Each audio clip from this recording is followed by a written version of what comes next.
back down and shut your trap. It's time for Keeping It Sports with M3. Are you ready? Are you ready? Well, I'll need some beer. Are you ready? You have to ask me nicely. Come on now, don't be bashful. Are you ready?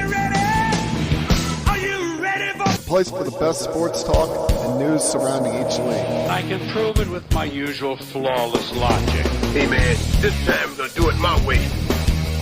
What's your name again? And now, here's your host, M3, Mike Rosansky. Coming to you from Cherry Hill, New Jersey, it's time for Keeping It Sports with M3, powered by the Connecticut School of Broadcasting. Good afternoon, everyone. Hope everything's going well for you here on this Monday, the 22nd day of August.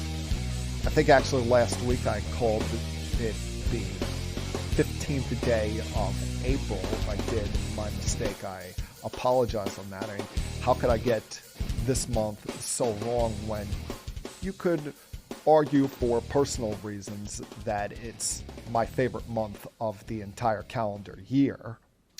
But, no, I digress there. A lot to talk about today. A lot I want to rant, rave about, get some thoughts in on the Mets, some football stuff, as well as mixing some basketball a little bit later on. But got to talk about what, for the last about 6 weeks now, has been the angst of my sports fandom. And quite frankly, I did not think that we would be sitting here on this Monday afternoon talking about them like this. But quite frankly, it's just, I don't know. It's impossible sometimes lately to watch the New York Yankees. Quite frankly, the only reason I still watch them is because I'm a fan. If I wasn't a fan of them, I would have no reason to watch them. They provide, on some nights, have provided no hope, no spirit,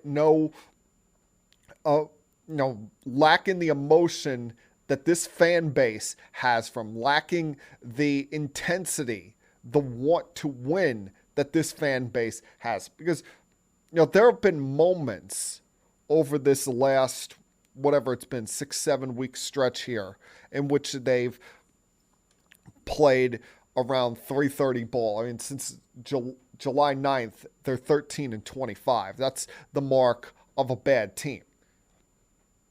If I had told you on August 22nd they'd be 74-48 prior to the season, with how annoyed people were about some of the moves that they made, you would have been like, all right, that's a good record. You would have been happy with being in first place in the American League East. But your expectations based on how you get to a certain place have to change, especially when the team was at one point 61-23 and now has been 13-25 since July 9th, has played like garbage, and it's the entire team. It's not like you can point out one thing and say, all right, that's holding this team back. It's been pitching, it's been offense, it's been defense, which was a trademark of this team the first couple of months of the season. Remember how much we were talking about how it's been so night and day with moving Glaber off of shortstop, having a real defensive catcher back there in Trevino. Well, now you've seen, poor plays in the field by IKF, who has not been good defensively this year. You've seen a mess by Aaron Hicks when he's out there, whether it's playing center or left. Josh Donaldson has had some questionable plays recently, although there was a play he had the other day where it should have been an easy double play. It went into right field. And LeMahieu showed little to no effort to try and catch this ball. He kind of lollygagged. It should have been an error on DJ rather than the error placed on Donaldson. Then you mix in the fact that this bullpen is a mess, and Clay Holmes, now on the IL, has fallen apart compared to what he was the first 3 months of the season. And there's no one that you go to out there that you really feel good about. There's no one, there's no Michael King. He's out for the year. No Chad Green. He's out for the year. Jonathan Loaisiga, when healthy, has been an up and down roller coaster this year. Aroldis Chapman, we know what a mess it's been in his likely final year as a New York Yankee. And the best guy that they have in that bullpen, quite frankly, is the kid Ron Marinaccio. Problem is, he hasn't been able to stick on the roster because he's the only guy on the team that has minor league options. So every time they get in one of these crunches as far as the bullpen is concerned, he keeps getting sent to the minors. And then you take this rotation where, you'll get one great start from Cole where he doesn't get run support. And then he'll have a start where you're expecting him to win, you need him to win, and he implodes in the 5th inning like he did the other day. Taillon's been up and down since the first couple of months of the season. Cortez has been the only consistent guy in this rotation, and Montas has been a mess since coming here, and it really reflects poorly on Brian Cashman the way he's pitched when you consider he gave up J.P. Sears in that trade, and Sears has been really good for the A's so far.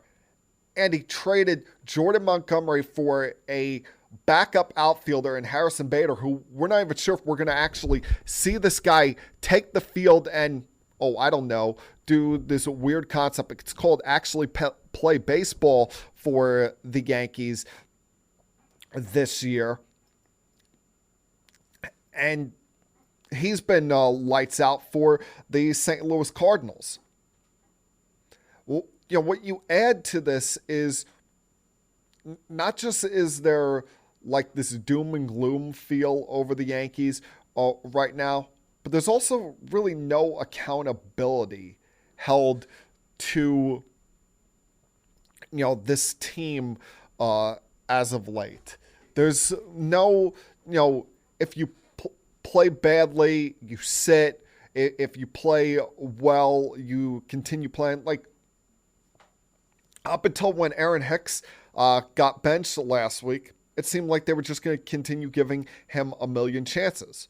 Or until they brought up this kid, Oswaldo Cabrera, IKF seemingly had a free pass. And and that goes back to the way Cashman constructed this roster this offseason, where they were so damn concerned about, what the new luxury tax was going to be in the latest CBA, that they sat around and waited while everybody else before the lockout was making moves, while everybody else was adding depth or getting those pieces. The Yankees were just like, we'll wait for whatever's available after this lockout ends. Now that they keep trying to act like they're the smartest damn guys in the room, and it's come back and backfired on them. And what's annoying with Cashman is one of the things I've accused him of is being, and I think a lot of people have accused him of, is being such a big prospect hugger, being that he's so in love with these prospects. But let's look at the recent history. We talk about the baby bombers in 2017. There's only really two of those guys left. Aaron Judge and Luis Severino when he's healthy. And well, as great as Judge has been, as great as Luis Severino has been, or as good as Luis Severino's been when healthy, the rest of those guys, Gary Sanchez quickly declined. Greg Bird never stayed healthy. They clearly didn't love Tyler Austin. Then you take the next year with Gleyber Torres and Miguel Andujar. Gleyber's been good this year, but he's not been as the level of player he was prior to the switch they decided to make 2 years ago when they moved him off of second to shortstop, and has kind of put him in a funk that, like I said, been good this year, but he looked like he was on pace to be a consistent all-star player. Looked like he was on pace to be the second best player on this team behind Aaron Judge, and he has not been that. And then Miguel Andujar had the one great year. His rookie season probably should have been rookie of the year, but injuries and roster manipulation have plagued him ever since. So,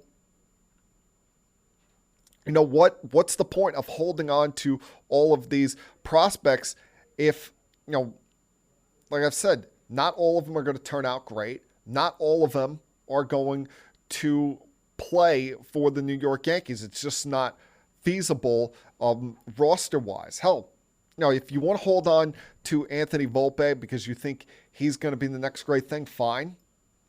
But use the rest of them to make the right trades. And that's why we're sitting here right now. They weren't willing to make the right trades at the trade deadline. They were so concerned with holding on to these prospects that it prevented them from going out and getting Juan Soto, or prevented them from getting Luis Castillo.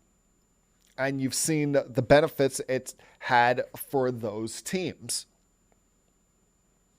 And you know, while we sit here on this Monday afternoon with the Yankees, like I said, still in first place, surprisingly, even as bad as they've played in the last month and a half, that first place has been chopped in half. You know, a month ago at this time, they were, like 15, 16 games ahead of the Rays and Blue Jays. Today, they're 8. And that's due to their poor play. Not, you know, they had the opportunity in front of them this past week to really build some ground against the Rays and Blue Jays. Had both of them in their ballpark. And they went out there, lost 2 out of 3 to Tampa. It probably should have been swept, but they had that big moment in the 10th inning Wednesday night into Thursday morning with the walk-off grand slam by Donaldson. And you're thinking, all right, maybe that's the moment that's going to turn things around. And instead, it once again, you know, bites them in the backside. Once again, they can't come up with, you know, the continued momentum. You know, Montas goes out there the next night and pitches like crap. And the next couple days, they're not getting the big hits. You know, we'll see if maybe Benintendi, who's not been great since coming here, his big home run yesterday is the moment that gets them going. But I want to see some fire out of this team. I want to see some anger. I want to see some, hey, this is not acceptable. You know, Aaron Boone should not be the one who is getting the most angry, the most annoyed at what's going on with this team. I mean, you'll just, you know, listen to what he said on Saturday to prove my point. I mean, we can ask all these questions in regards. We've answered them till we're blue in the face. We got to go out and do it. I got to quit answering these questions about this state and this perplexion, and we got to play better. Period. And the great thing is, it's right in front of us. It's right here, and we can fix it. It's right here. It's there, and we can run away with this thing. and we got the dudes in there to do it. We got to do it. You know, if we don't score, tough to win. And I'll answer these same questions. Am I perplexed? Yeah, I am. We got to do better. Now, how is it that he's getting that annoyed? He's getting that mad, but you're not seeing it out of the players. I mean, the most angry that we saw any player get over this weekend was when Judge thought initially that Manoah hit him on purpose, and then you saw Garrett Cole, the way he reacted coming out of the dugout. Quite frankly, I wish we would have seen some of that emotion, some of that reaction from Cole on Saturday with the way that he just split the bit there in the fifth inning. But come on. I mean, it's not like you've got a team full of a bunch of scrubs here. There are good players on this team. I mean, you have Judge with this amazing, potentially historic season that he was on, but now he's started to cool off, and I'm not sure if it's just going through a cold streak or maybe teams are now pitching around him knowing that he's the only one in the lineup doing anything. But you see, this emotion out of Boone, it fire up the fan base, fire up social media for like a day, but is it going to fire up this team? They keep talking about how they need a spark. Well, usually when you need a spark, you see a team call up a young player, a young prospect. Why the hell would you not call up Peraza with how poorly IKF has played? Or why would you not, if there's a young pitcher in this organization like Clark Schmidt, why would you not bring him up and have him start once every 5 days instead of continuing to trot out there the likes of Domingo Germán? Or why didn't you make the bigger push and trade for Luis Castillo? Continue going back with that when you have a clear history of guys from Oakland coming here and not pitching well. Take Sonny Gray for example. Or I believe Estevan Loaiza had pitched for the Oakland A's before he pitched for the New York Yankees. I mean, Matas has given up as many runs as innings he's pitched here. And you look at his season, he had a under 2.5 ERA in Oakland this season and has like a 6 ERA everywhere else. And hopefully he's able to turn around. Hopefully this team is able to turn around. Otherwise we're going to be sitting here talking about at the end of the year,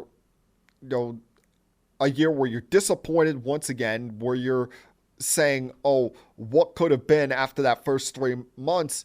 And quite frankly, not much is going to change after this year unless Judge leaves as a free agent. You're still going to have Boone as the manager, still going to have the same general manager, still going to have pretty much the same team unless you're able to figure out a way to dump the contracts of Hicks and Donaldson this offseason. Nothing much is going to change. And, fans keep calling for Boone's job. I keep trying to tell you guys, he's just the front guy. He's just the guy that takes the slings and arrows for the organization. I've always said, if they're going to be this analytical, if they're going to be doing all of this, every time you go through a bad stretch, if I'm the owner, I walk to the analytics department room, which is essentially right down the hallway from the Yankee dugout at every game. I walk in there, I grab one of those guys by the collar of his shirt and let's go. Walk into the press room, say, Aaron, come down. You're not answering these questions, and throw one of these clowns out there. These analytics guys are gutless pieces of what, because they try to force feed all of this nonsense down our throats but never have to answer for it. And I think a lot of that has led to where this team is right now. That and maybe some of the moves that they made at the deadline have affected camaraderie here. Whether it's bringing in Montas or trading Jordan Montgomery, who was clearly really close with both not just Cole, but especially Jameson Taillon, called him his best friend on the team. I think he's even going to be in his wedding this coming off season. They're definitely missing Luis Severino, not just on the mound and as far as his pitching ability, but the kid brings raw emotion with him every time he steps out there. And that's something you're severely seeing and lacking from this team right now. And you'd like to think it's going to get better when you look at the West Coast road trip that they've got coming up. 4 against the A's, who are, destined for last place again. And then 3 against the Angels, who, depending on how the schedule shakes out here, you might avoid facing Shohei Ohtani as a pitcher. But before they get to that, you got the Subway Series starting tonight. And what do you know? The next 2 days, you're facing Scherzer and DeGrom. So the Yankees, they can't get out of their own way. They can't catch a break. And even when you think that they are going to have that moment that turns things around, like you thought with the Donaldson grand slam the other night, they immediately throw it right in the garbage. Because let's face it, that moment was only 5 days ago. But quite frankly, it feels like it was 5 months ago. All right, a lot I want to get to today. Give you some thoughts on the Mets, mix in some thoughts on Albert Pujols, his hot streak, some football, the NBA. I'll talk about Paul O'Neill's jersey retirement later on. So plenty left to get to. Please, as I tell you guys each and every single week, sit back, put your feet up, relax, and continue keeping it sports with M3. I'll be back.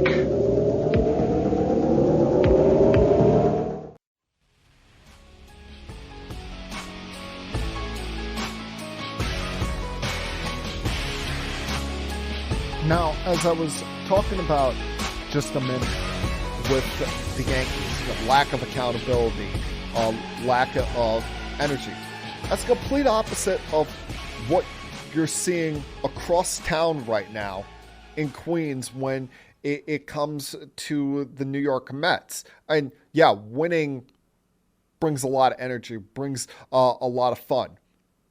But there's accountability there. There's, if you don't hit, you're going to sit. If you're on a hot streak, they ride you. Like, they got moments out of the likes of Vogelback and Naquin.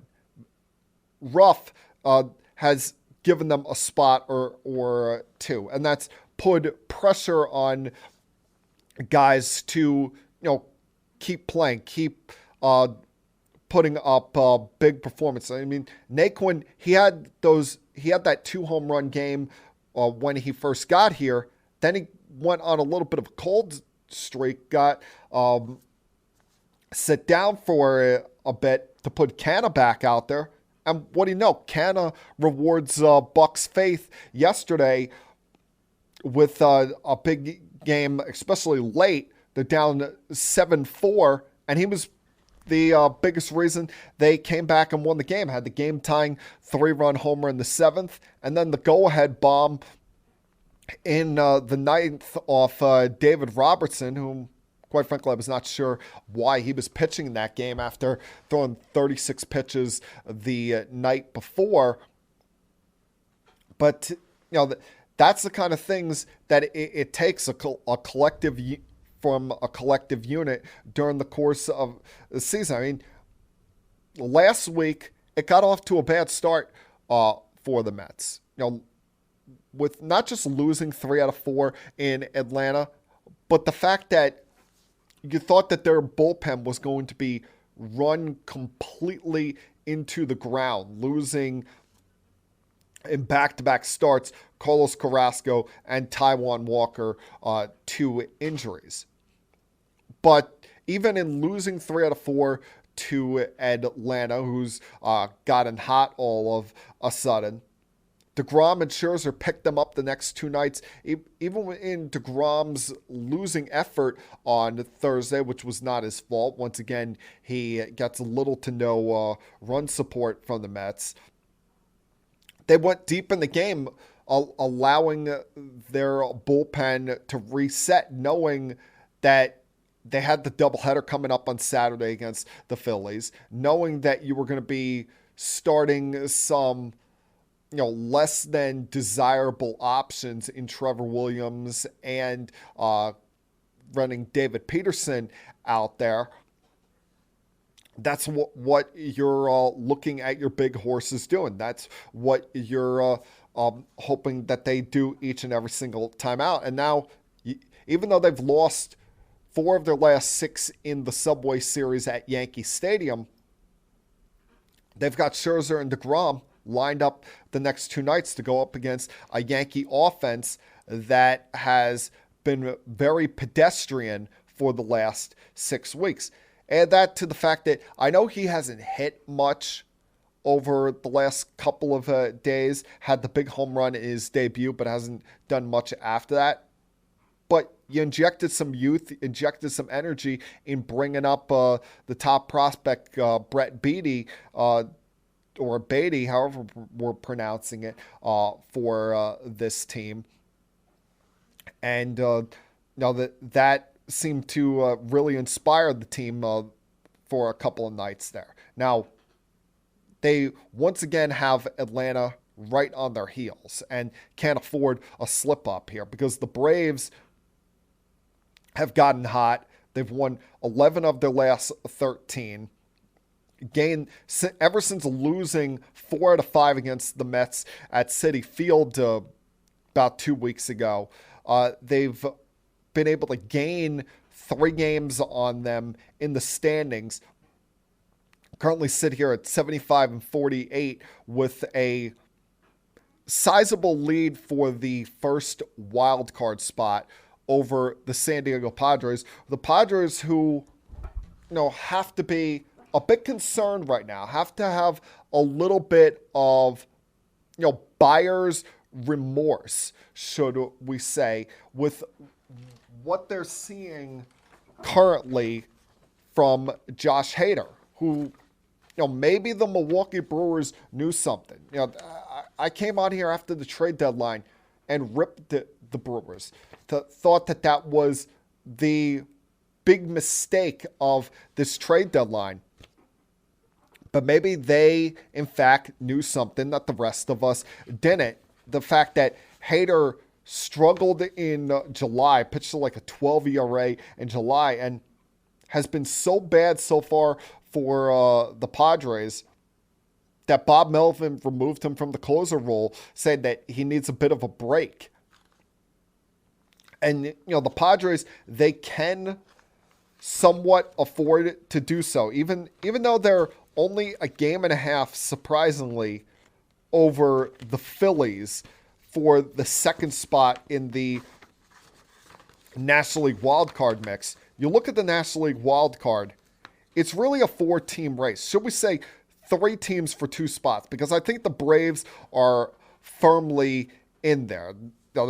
They have won 8 of their last 10, 11 of 13, have been playing great baseball. Don't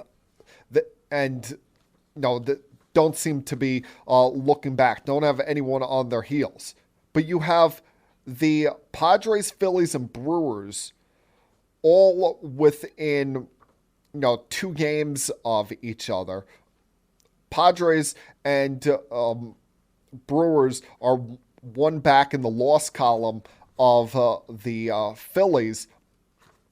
So if the Padres, as great as their offense looks, as well as their starting rotation looks, they really want to get going here, want to make sure they lock down a playoff spot.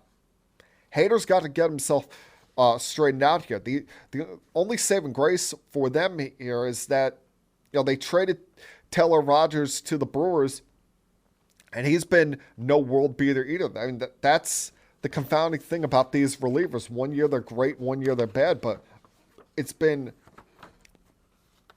really fascinating to see how Josh Hader has essentially fallen off a cliff here, fallen into the doghouse so quickly with the Padres.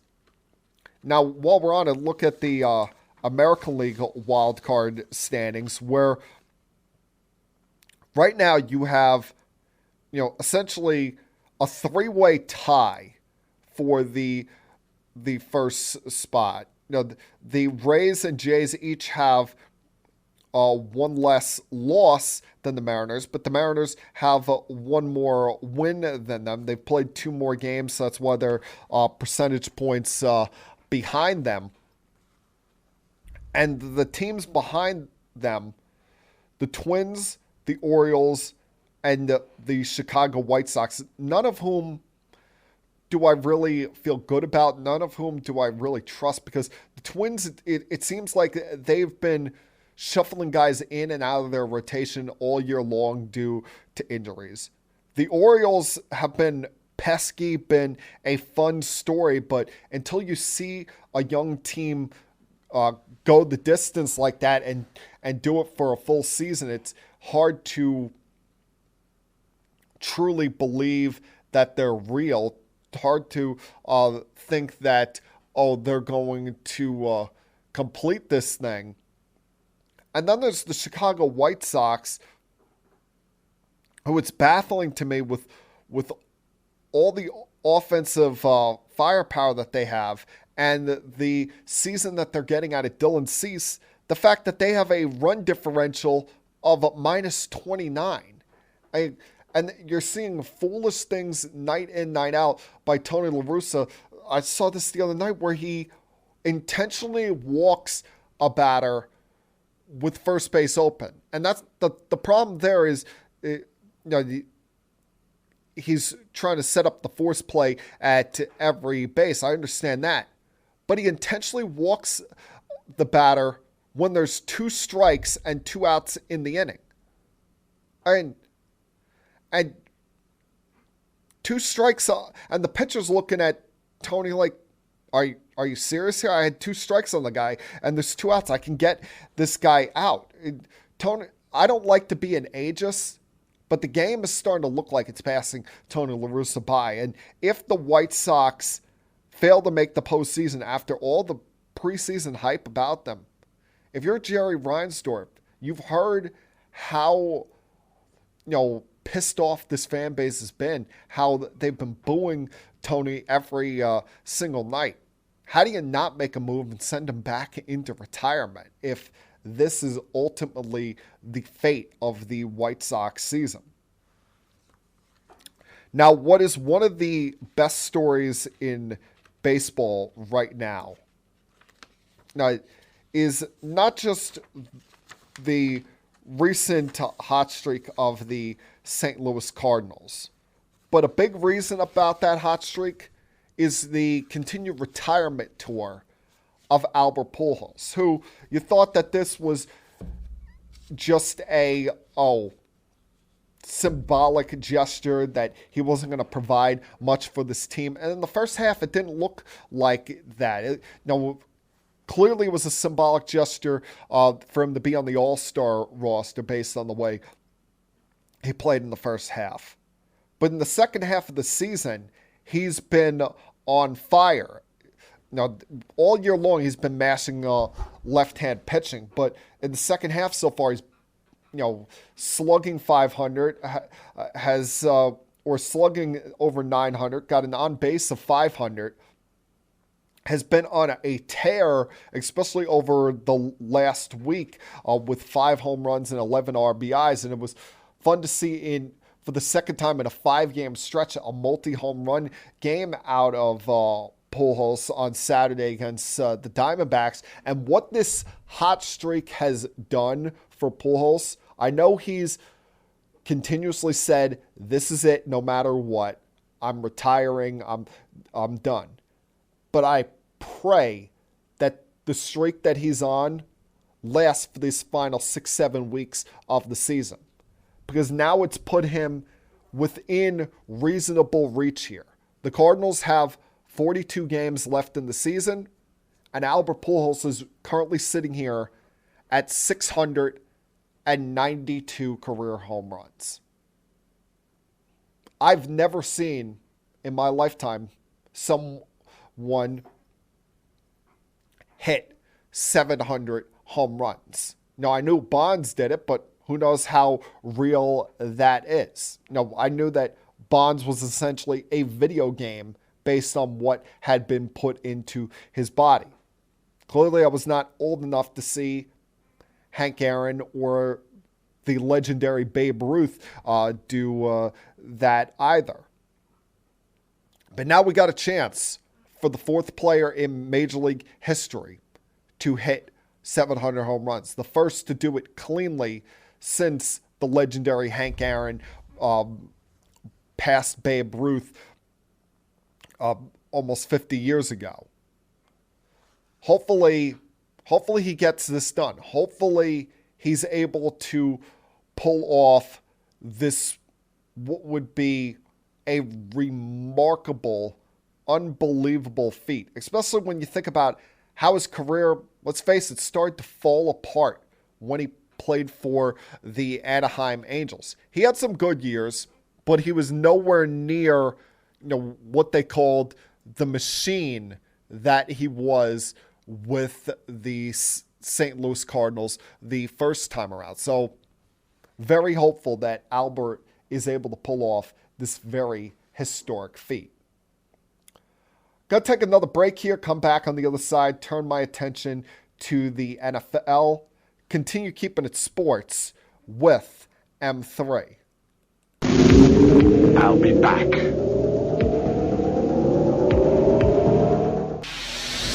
Connecticut School of Broadcasting founder Dick Robinson. You know, the media business has changed a lot since we opened our doors in 1964. Now media content is everywhere, on air, online, on the go. More than ever, companies are looking for people to help drive this new media. At Connecticut School of Broadcasting, you'll get hands-on training on the latest software and equipment in a matter of months, not years. Connecticut School of Broadcasting has placed thousands of grads in broadcast media careers. It's all about versatility. You see, at a radio station, if you also know how to shoot, edit, and post videos, you become a pretty hot commodity. That's the training you get at Connecticut School of Broadcasting. Connecticut School of Broadcasting with locations up and down the East Coast from Massachusetts to Miami. Call 1-800-TV-RADIO or log on to gocsb.com. Connecticut School of Broadcasting, the nation's oldest and largest group of broadcast media schools, redefining training in radio, TV, and new media. Get trained. Get connected.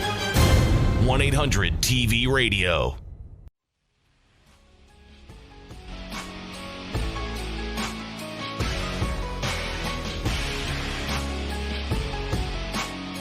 Over the last couple of days, I was very pleased to see that there was finally changes being made to some of the rules in college football, especially when it pertains to targeting and faking injuries. Some of the rules in college football, especially two rules that I think for the longest time have needed to be tweaked, have needed to be adjusted, quite frankly, because they really, either didn't make sense or were just a wee bit unfair. We knew that they had made in the offseason a tweak to the ball carrier rule where you can't fake the slide anymore. Kenny Pickett kind of ruined that for everyone else in the ACC championship game. And they also added to the mix here where replay officials may adjust the game clock if a ruling is overturned with less than 2 minutes remaining in the game or the first half. That's a pretty good rule, as well as the illegal touching rule by ineligible players. But the two biggest things that they adjusted were, players when it came to targeting and faking injuries. It's so annoying when you see a team marching down the field late in a game or late in the first half, and all of a sudden the offensive lineman suddenly, right then at that moment, as they're about to spot the ball, falls to the ground claiming that he's got a cramp, falling to the ground reacting as if he just got shot at that given moment. Please, come on. It comes off as insulting to every single last one of us' intelligence. So now there's going to be the school and the conferences can report to the NCAA the potential of faking injuries to nationally coordinated officials, which could lead to penalties toward that program, such as fines, even potential suspensions, and quite frankly, that to me is a long time coming. You've got to outlaw that.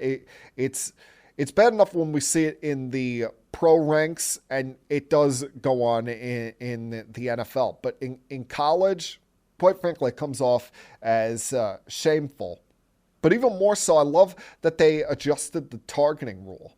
That now you can appeal potential suspensions from targeting. Remember, if you were ejected in the second half of games for targeting, you couldn't play in the next game. If in the first half you're ejected, you just have to sit out the first half. But second half, you miss the entirety of the next game, or the first half of the next game, which to me, targeting at times can be the hardest thing to rule on, because we clearly see when there's the guys that lead with their helmet and commit the cheap shot, or when there's the quarterback sliding late and the guy still dives at them anyway. But what I've always felt is unfair is when the guy's leaning down, leading shoulder first, but all of a sudden the ball carrier scrunches himself down, lowers himself, and when the defender was originally targeting the ribs or shoulder or arm, and instead, due to no fault of his own, targets the helmet, that to me is something that they should have always had as a possible appeal. And I'm glad that they're finally looking at that. Glad that that's finally going to be up for discussion. Now, another thing I'm glad about, unless there's been some kind of change in the last hour since I started recording this podcast, as of right now, it does not seem like there's any overly severe injury to Kevon Thibault of the New York Giants. He left last night's game due to a right knee injury, and as Adam Schefter is reporting just now, I'm looking at this, there's no structural damage to his ACL or meniscus, but they did reveal a sprain in his MCL, so he'll miss 3 to 4 weeks there. To me, that's the best news that you could find out there. I mean, it would have been better if it was just a week or two, and hey, you have him for your opener against the Titans on September 11th. Maybe that he still might make that, considering we've got 3 weeks until the season starts. But seeing how important he is for the future of this team, they might decide discretion is the better part here. But even though he walked off on his own, we've seen so many times where guys, even when they walk off on their own, it come out to being something bigger than that. That's why I was really thankful and happy when I heard the results of the Zach Wilson surgery last week didn't show anything worse than a meniscus tear. Because, these are young guys that you hope still have their entire careers ahead of them. And you don't want them already dealing with the injury bug at such an early stage of their career. One guy who, quite frankly, and I don't wish injury on anyone, who I couldn't care less if he deals with the injury bug, quite frankly, is Deshaun Watson, who I'm a little bit annoyed with the NFL, the fact that they decide to just settle with him and not really drag this out, go full throttle on their demands for a full year or more suspension against him. And I get it. They were worried about that. If this appeal drags out, that it would drag into the season and that he would be able to play until then. But you could have sent a very strong message here to all of your female fans, all of the females that work within front offices of NFL teams, as well as on game day staffs. I know there's a few of those around the league.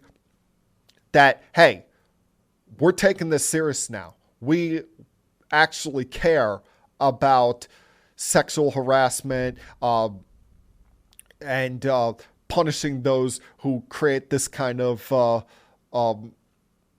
misconduct, who are not showing 100% respect toward women. Because let's face it, so far Deshaun Watson, his apologies have not been about his actions. It feels like it's been more so apologizing about the fact that he's brought a bad light onto himself, rather than feeling any sympathy for these women at all. And I'll tell you, the NFL is going to be on him like a hawk now, because he's going to have to go through certain sensitivity trainings, certain therapies. They're going to make sure he's taking this stuff seriously. Otherwise, they may come down and crack down on him harder. But, we all knew at the time 6 games was way too light of a suspension for him. He should not have been suspended the same amount as someone failing a PED test, or less than a guy suspended in Calvin Ridley, who got the full year for gambling. He should have gotten the full year plus as well, and shown that this will truly not be tolerated. And now it feels like, the NFL agreed to 11 because of the big publicity that it's going to get out of this, with the fact that you look at when he comes back. Week 13 against the Houston Texans. You're going to tell me all eyeballs, even as bad as the Texans are going to be, and has, probably average as the Browns will be without him. I think Jacoby Brissett will be aight, but he won't put the Browns in a position to be a contender like many people were hoping and expecting, looking at the rest of this roster. But I don't know. As I said, I'm a bit disappointed by the final result of this. So, now Tom Brady came back to practice with the Bucs today. Finally, after what was the weirdest, I don't know whether you want to call it disappearing act, leave of absence from a team, whatever you want to title this, be my guest, I've seen. Because we've never seen a player, unless there's, a true legitimate reason to just walk away and take personal time off during training camp. Essentially, by all sounds of things, it sounds like he went on vacation. It sounds like he had some pre-family vacation planned here. And, you're just glad that it wasn't anything wrong with Giselle, his kids, either of his parents. Because that, when you hear someone say that, they're taking a leave of absence for personal reasons, unfortunately, that's the first thing that comes to your mind is, is something wrong with their family? Is someone sick? Someone medically not well? Everything turns out right with the family, but you're starting to wonder, is maybe Brady having some second thoughts on this comeback?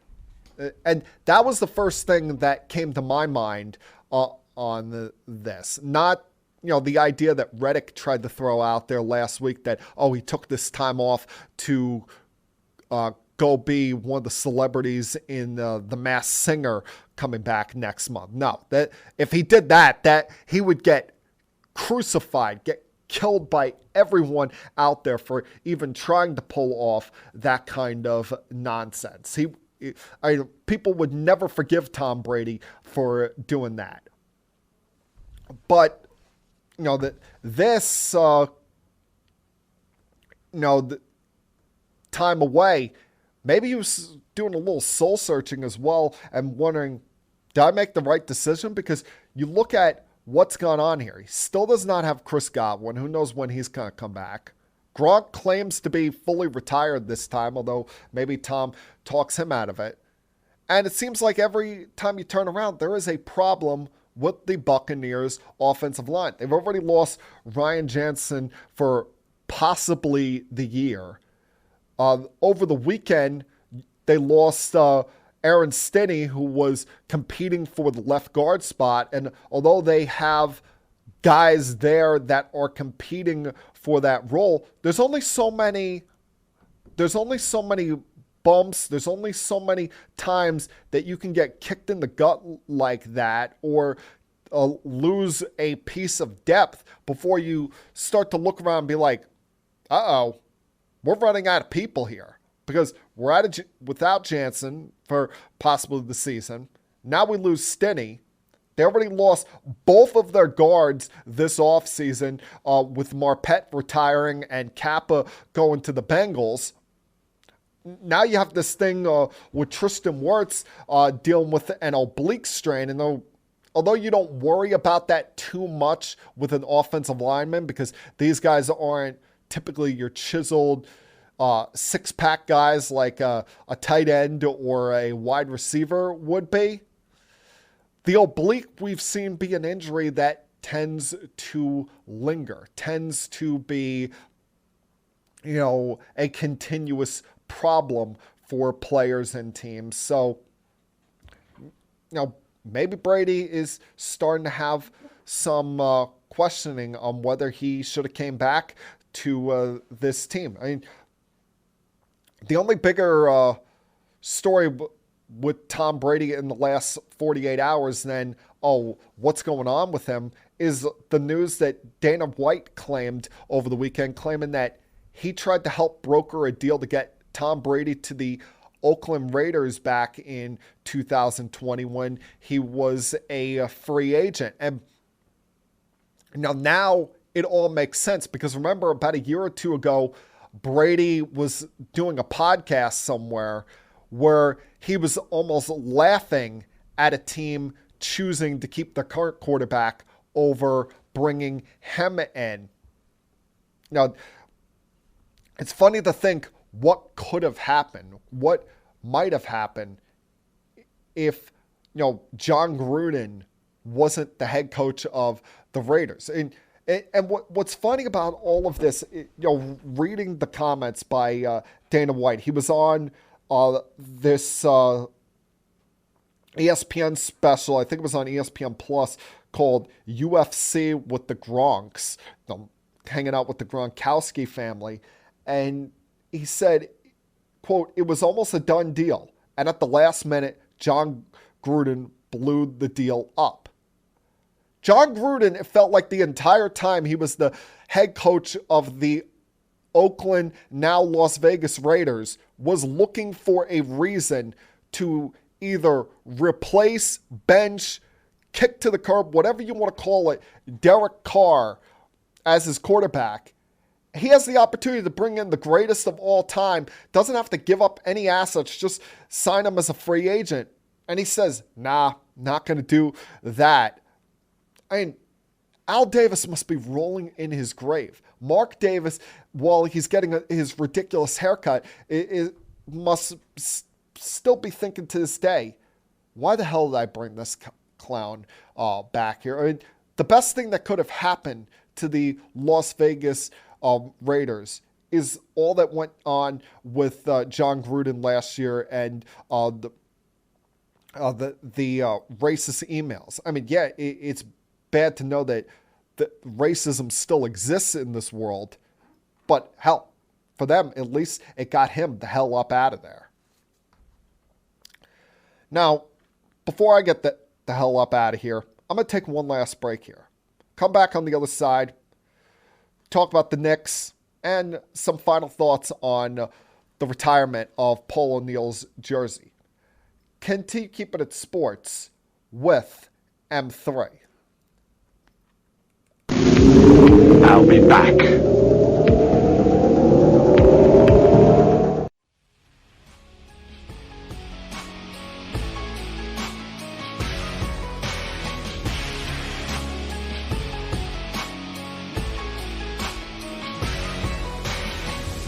No surprise over the last couple of days that LeBron James would sign the 2-year max extension with the Lakers and commit to them for at least the next couple of seasons as being their top star.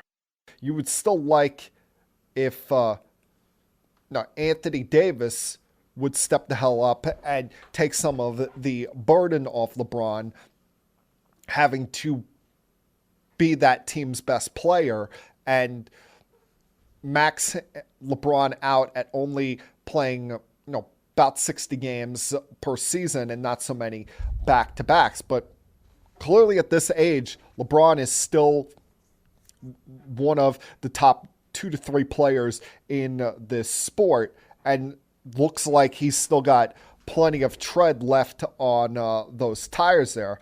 But the key factor in this deal is it's a 2-year, $97.1 million extension. I mean, goddamn, this extension now makes him, in total career earnings between this year and next year, the highest grossing player in, or highest earning player in NBA history at $532 million. And that's still not even in the top 5 of all of his, earning power when it comes to all of his endorsements and other business adventures. But the key point here is what it allows him to do, because there's a player option for the second year where he can opt out and become a free agent prior to the 2024-2025 season. And at that point, we expect his son, Bronny James, LeBron Jr., if you want to call him that, to be entering the NBA. And LeBron has long said that he would love to play his final year in this league with Bronny. If that's going to happen, let's hope he does not get drafted by the Cavs. Because can't you see Dan Gilbert just being that guy, that curmudgeon that says, nah, screw you, LeBron. You left me twice, even though you gave me a title. I'm not letting you play your final season with Bronny. So hopefully that happens. That would be the coolest thing that's happened in professional sports since the Griffeys played together back in the early 90s. If you saw the James combo of father-son playing in the NBA together somewhere eventually. Now, the Knicks have recently began once again their pursuit of Donavan Mitchell. And I could understand on both sides of the aisle why this fell apart, about a month ago. when you look at the Knicks worried about giving up too much, giving up, as what was reported, as many as 7 first-round picks and all of those young players for one player in Donovan Mitchell, who, while he's very good, he lacks size, is not a great defensive player, and they would get killed defensively at the guard position between him and Brunson, both being score-first kind of players and lacking the size to go against certain guard combos in the Eastern Conference. But I could also understand the Jazz's way of looking at things, realizing that, hey, we got 4 first-round picks for Rudy Gobert. We should be able to get more than that for Donovan Mitchell. And, they have kind of been what has caused the standstill in any trade discussions this NBA offseason. Why we sit here on this second to last Monday in August and Donovan Mitchell is still a Utah Jazz, or why Kevin Durant is still a Brooklyn Net. Because if Rudy Gobert, good player, all defensive type center, can get you 4 first-round picks, you should damn sure be asking for the sun, moon, and every single star in the galaxy for a young player like Donovan Mitchell, who's only 25 or 26 years old. And if you're the Brooklyn Nets, when you have Kevin Durant still with 4 years left on his contract, a contract extension that hasn't even started yet, be asking for heaven and earth when it comes to possibly trading him. The one thing that I find confusing here is when it comes to the Knicks, we saw how well RJ Barrett played last year, how he grew as the season went on, and how he continues to grow each year. But the Knicks don't seem fully convinced on him, and don't seem fully convinced that he's worthy of the 4-year, $185 million max contract offer that they can offer him at any point now and lock him down for years to come.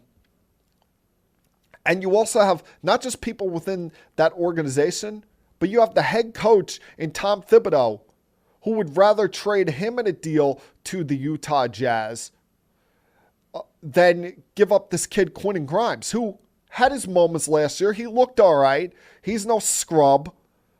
But let's not forget, there were periods of time last year, whether it be due to injury or due to you not trusting him, that you weren't playing him. There were times you went 6-7 games in a row with him not playing, and not all of that was due to injury. He only, like I said, he only played 46 games last year in his rookie season.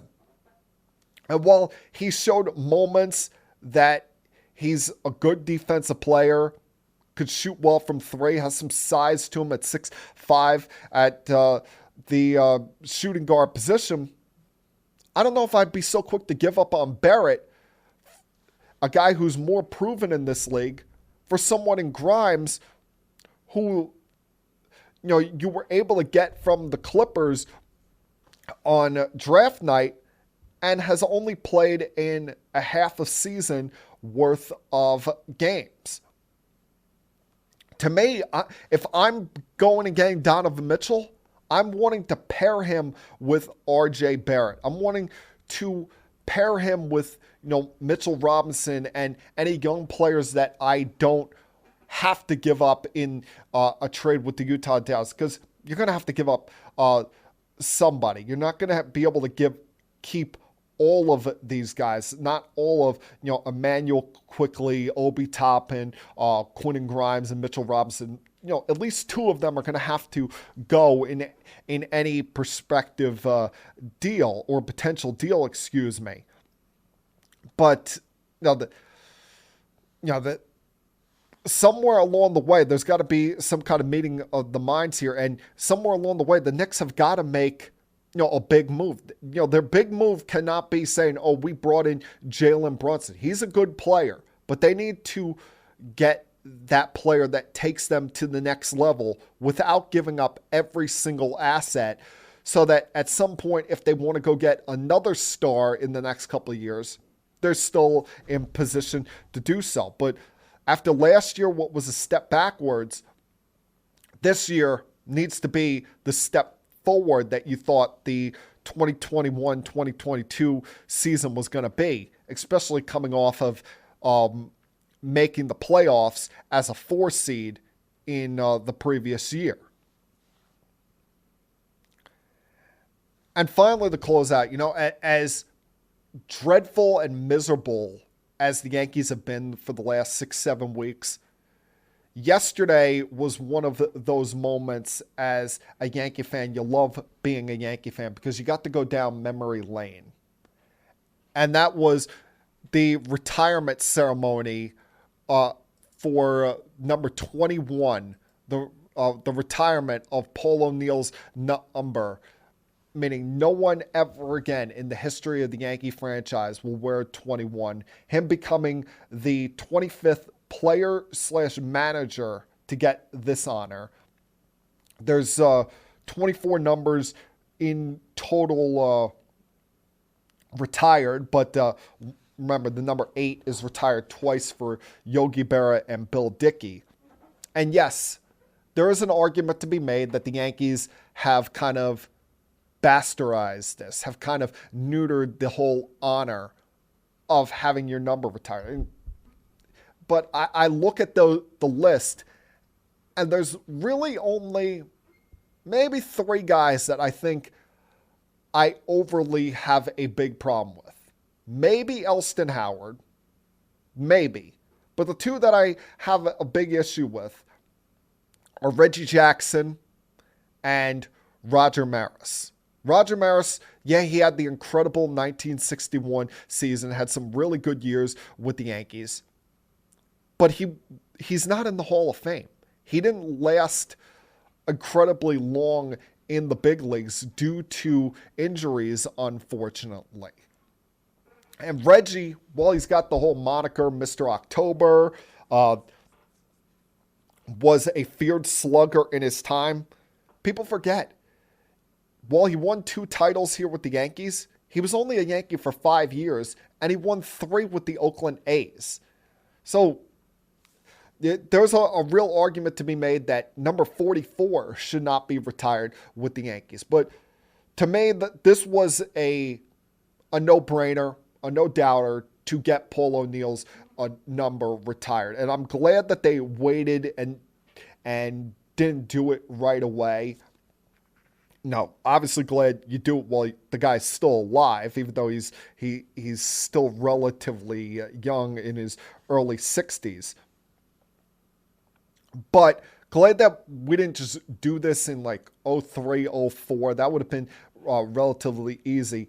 Do this later on where you can take that trip down memory lane and think about all those great times. And, while Paul O'Neill was not a Hall of Famer, he was so important to the turnaround of the New York Yankees. Remember, late 80s, early 90s, this franchise sucked. They were awful, all right? They were as low could be. George was trading away prospects for players that didn't, fill the bill here. The most famous one was trading Jay Buhner for Ken Phelps, trading the likes of Drabek, trading the likes of Jorge Rio, amongst others who would turn out to be very good players who knows, might have been better than that had they stayed in the pinstripes. But to me, I've always said that there were 3 moves that turned the Yankee franchise around. One, of course, was George Steinbrenner getting, at the time, banned for life from Major League Baseball. Would eventually get that turned around in like 3 or 4 years. But that allowed Gene Michael to run the organization the way it was needed to be and have a true rebuild instead of always trading away prospects for the quick fix. Then there was Bernie Williams coming up and having his success, because who knows, if Bernie doesn't have immediate success, it wasn't good. Maybe it doesn't provide the opportunity for what was known as the core four: Jeter, Posada, Mariano, and Andy Pettitte. No, if Bernie was not good, maybe when George came back into power, he tries to trade all of them. And believe it or not, tried to as well. That there was always talks of putting Posada in a deal for potentially getting Randy Johnson. Or we remember before 96, them not being sure about Jeter and potentially trading him for, or trading Mariano or Pettitte for Felix Fermin. And imagine how different Yankee history would have been if those happened. But along with those two things, I've always said that that trading for Paul O'Neill in November of 92 really helped turn this thing around, because he won with the Reds. He did not like losing, was not going to accept losing, added a mindset to that clubhouse that, you know, losing cannot be accepted. It cannot be tolerated anymore. And at times, was he over the top? Sure, with how short-tempered he could be with the media, and how, you know, dramatic he was with always knocking over the water cooler, and, you know, short he was with some of his answers. But it provided a mindset that Yankee team sorely missed, had badly needed. And he wasn't along for the ride. He was the Yankees' right fielder, everyday right fielder from 93 through 01, and was as important as anybody could be. You know, maybe he didn't put up the most gaudy statistics every single year, wasn't, you know, always leading the team in home runs or RBIs, but when the moment mattered, you always wanted Paul O'Neill out there. You always wanted Paul O'Neill in the big spot. And while he wasn't, you know, a Gold Glover, he had a good arm, very good arm, and made the plays that were needed to be made, even when battling through injuries. I mean, think back to the Game 5 of the 96 World Series. He's only out there playing right field because there's no DH in Atlanta, and he's badly hobbled. Wetland gives up that line drive to right field on the final play of the game, and you're thinking, oh, it's a double into the gap, and somehow Paul O'Neill tracks this thing down on just one leg, and, you know, puts the Yankees in position of being one game away from winning the World Series. And he was part of so many remarkably great, important teams in my childhood, and I'm glad that he finally got this moment, finally got this time to be spotlighted in Yankee forever. And who knows who the next number is going to be? Who knows when it's going to be?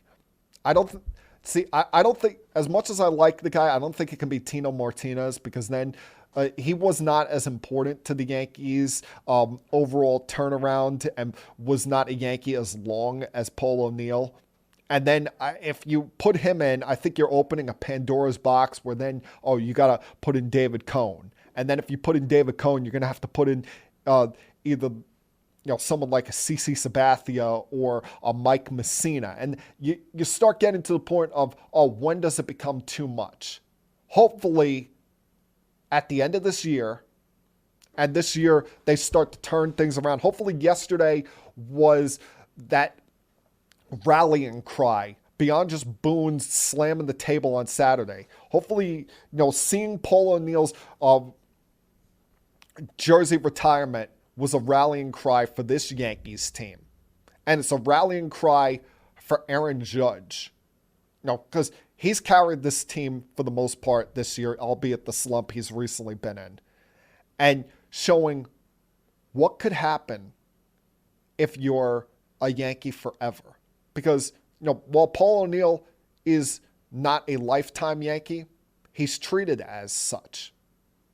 Who knows if he had left as a free agent during that time and went somewhere else, he probably doesn't get his number retired. But because he won 4 titles in 5 years with the Yankees, big part of their turnaround, and I don't think it can be held out how much the fans loved him. His jersey got retired. If Judge is a Yankee for the rest of his life and keeps on the pace that he's going on, he could very much so be that next guy that is one day having his jersey honored with a retirement ceremony in Monument Park. And that, my friends, was Keeping It Sports with M3 for Monday, August 22nd, 2022. Everyone, please have a great night. Have a great week. Stay safe. And I'll talk to you guys again same time next week. Peace.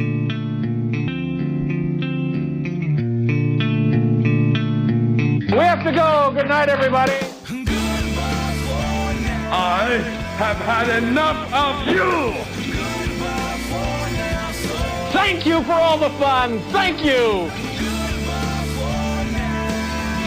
Hey, shut up, will you?